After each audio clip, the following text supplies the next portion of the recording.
Kjell Elvis from Lista is Norway's famous Elvis impersonator. Treat me like a fool, treat me mean and cruel, all you ever loved me. Break my faithful heart, tear us all apart. Yeah, won't you love me? Won't you love me? If you ever go, darling, I'll be home. Oh, so lonely, begging on my knees. Oh, yes, kids, please, please love me. Oh, oh yeah, oh yeah, oh yeah, oh yeah. That's all I can. Many a Norwegian woman who once lived in Brooklyn will recognize this newspaper story about the Fifth Avenue Bay Ridge Brooklyn hair salon. Jenny Solås ran her beauty studio there for 12 years. Brides, bridesmaids and local women came to have their hair and cosmetic needs attended to. Jenny was actually born in Brooklyn, the daughter of Ragnar and Peter Solås. Ragnar and Peter ran their own business, Solås Delikatessen on Fifth Avenue.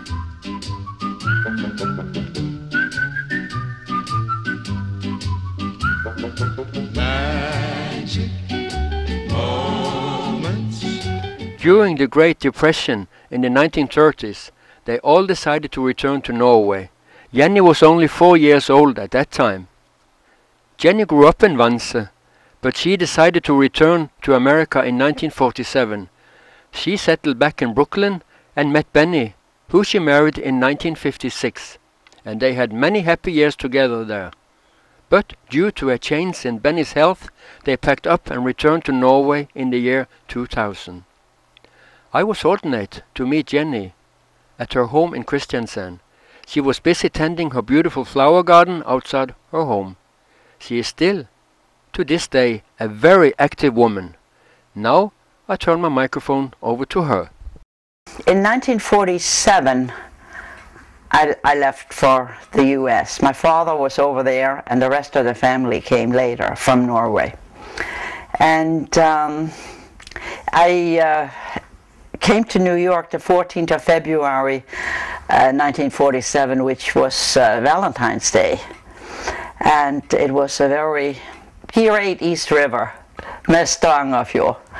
And we had a very nice trip over, and it was, I thought I was going to come to heaven from the way my mother had explained the United States, and I thought I had ended the wrong place because, because it was a little,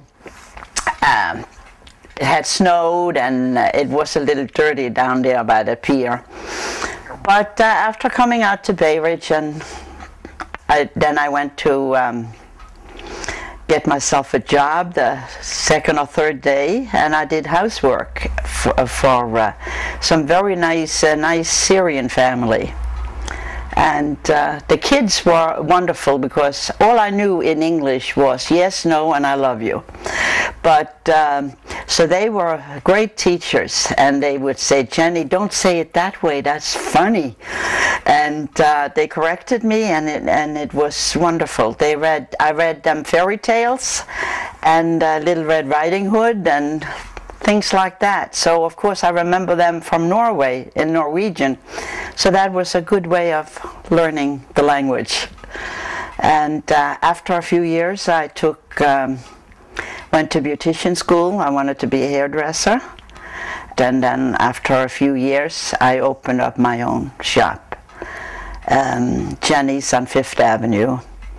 And I had a lot of nice Norwegian ladies and also other nationalities, and I enjoyed it very much. It was very rewarding because I met a lot of wonderful people working in Jenny's, and I was lucky enough to fix the hair of Miss Norway. Very sweet lady, young lady I should say, and also a lot of sweet Norwegian young girls when they were getting married. That was such an important thing. I made a lot of friends there, and we had a lot of kidding around, and it was pleasant.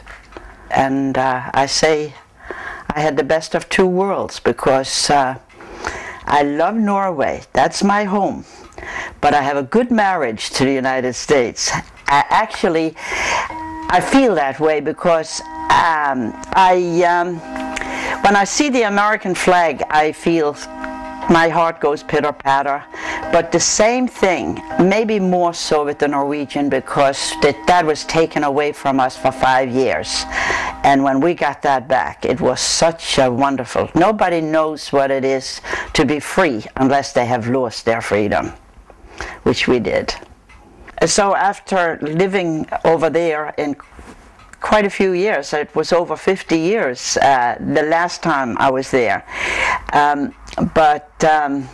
Because of illness, we did move to Norway, because we can stay on our own 2 feet a little bit longer here with the buses and all. So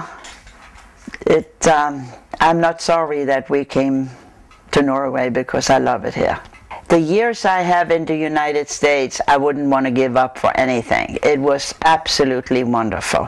The American people are friendly and nice, and and very willing to help you. So it was very good years. We go back to visit a lot. As a matter of fact, last year we were twice. And this year, now we're going to spend Thanksgiving and Christmas with family.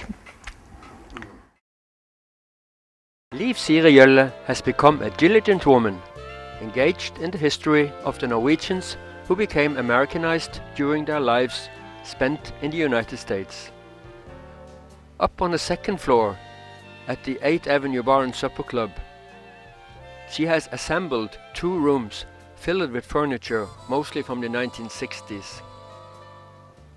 Apartment number 9 is fitted out, showing how many families lived with rather ordinary furnishings, in order to save their money for their return one day to Norway.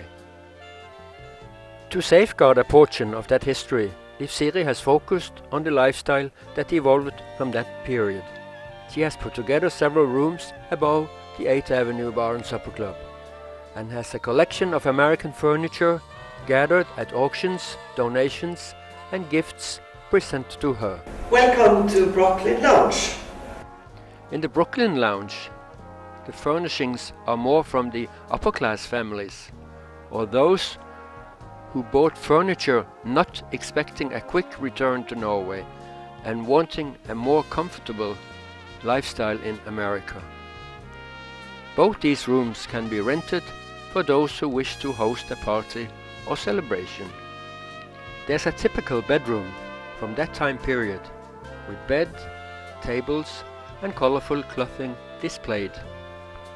On the outside wall of the building is a mural that a local artist has painted of family scenes from Brooklyn. There is much to be seen and enjoyed on a visit to this location. Here we have received a sign from the subway in Brooklyn, and it has been given to us by the Scandinavian East Coast Museum, and we are very delighted to have it, and we will going to mount it somewhere near the park here at Brooklyn Square. The Lista Vocational School is located near the center of Vanse. There is a teacher, Joanna Brown, who has found an enjoyable and rewarding job teaching English. So let us pay a visit to her and the students. As an English teacher, I have to work up against my curriculum, and I teach not only in language learning but also in culture of the English-speaking world. And we also talk some about English and technical terms to do with building or mechanical industry. Here at Lista Vocational School, we have the unique possibility to use our local environment. Because of the strong ties between Brooklyn and Lista, we can use the environment here for projects and excursions. So we try and make interdisciplinary projects connecting the building and construction with our English and also with the American studies that we do here. So one of the things we've done is to visit 8th Avenue and the restaurant and take English teaching out of the classroom.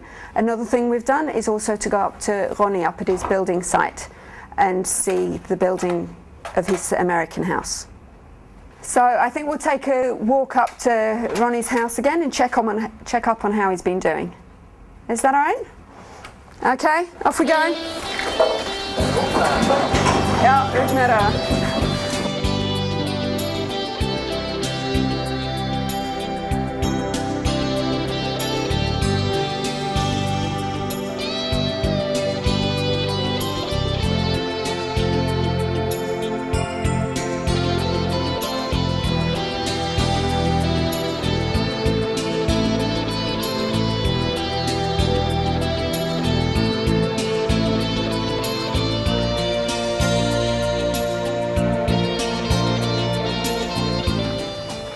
You're busy, Ronnie. Yes, Yeah. I'm cleaning the car. Yeah. Could you please tell the boys a bit about why you built this style of house? Because I've always have been interested in American cars and houses and style, the American culture. Why is that? I grew up in the 60s and lots of my friends come home from the States. And they have cars and build American house here. Do you have a favourite car? Impala. The Impala. Why the Impala? It's the first car. The first car you had? Yeah. I see. Yeah. They're gorgeous cars. Could you tell us a bit about the style of It's the house? an American farmhouse. Okay. Why a farmhouse? I like the style. We It's are looking good. we are living in the country here, so not in a town. This is true. How did you get the idea to build this house? I was in Canada for 2 years ago and I bought a catalogue. And, Okay, so it's actually built on the drawings yeah, from this catalogue. yeah.